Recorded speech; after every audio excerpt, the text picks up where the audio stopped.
Curious George Visits the Dentist by Margret and H. Ray. Please subscribe, like and watch until the end for a nice surprise. Thank you. George was a good little monkey and always very curious. When he visited his neighbor, Mrs. Ross, he was especially curious about her gleaming basket of fruit. That bright red apple on top looked too perfect to be true. And it was. George bit into it and discovered that it was hard and sticky and not sweet. "Oh dear," said Mrs. Ross. "That's not a real apple, George. It's made of wax." George's tooth began to hurt. "You should always ask before eating something, George," the man with the yellow hat reminded him. By the time he went to bed that evening, George's tooth was less sore, but the next morning his tooth was wobbly. His mouth felt so strange that George couldn't even enjoy his favorite pancake breakfast. "We should see the dentist, George," the man said. "She can make sure that tooth of yours is all right." The man explained that the dentist was a doctor for teeth, but George didn't want anyone to touch his tooth. What if it hurt? George walked along the path to the dentist's office with his friend, his steps getting slower and slower until he ran off to pick a daisy. "That's very pretty," said the man, chasing after George. "But we have an appointment, and we shouldn't be late. You'll be a good little monkey, won't you?" George nodded. He always wanted to be good. The waiting room was a welcoming place. There were lots of things to see and do. One by one, the young patients were called away by a woman in a white suit. George watched them go through a red door, each holding on to a grown-up's hand. One frightened boy was carried in by his mother. George was glad he wouldn't have to see the dentist by himself. "George, you're next," the woman announced. George was sad to put down his book, but he was also a little curious about where the children were going. Was there a play area on the other side? The examining room was not filled with toys, but it was still interesting. There was a sink and a long chair for lying down. There was a stool for the dentist and a light above the chair. George was curious. Why were there two faucets in the room? "Hello, George. I'm Dr. Wang. It's nice to meet you," she said. "Why don't you lie down and we'll take a look at your teeth?" George saw a row of silver dental exam tools on the counter. They were long, shiny and pointy. He hid behind the man. "George, would you like me to try out the chair first?" the man asked. "Great idea," said Dr. Wang. The man lay down. "Open your mouth wide." The dentist shined the big light down into the man's mouth. She took out a small white instrument to take a closer look at each tooth. "This is a mouth mirror." George watched. It didn't look too scary.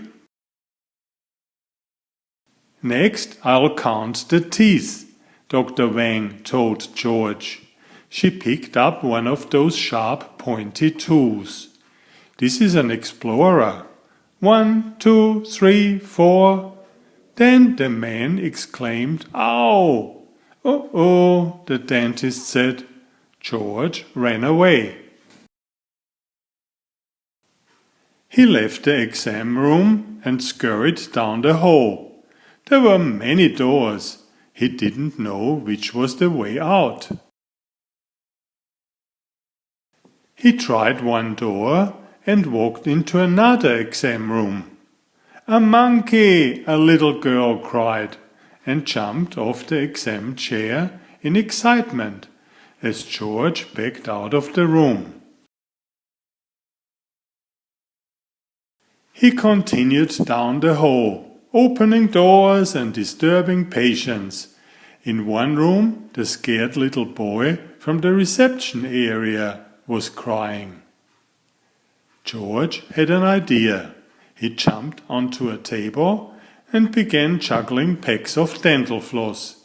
The little boy stopped crying and smiled. Next, George leaped over to the sink in the middle of the room. He pushed a button and the nearby water jet spurting, spraying water around the room.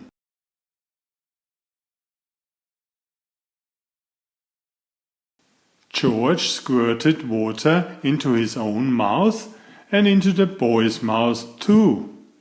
Next, George decided to switch on the overhead lamp, but the lamp tumbled over, spilling George safely on the floor.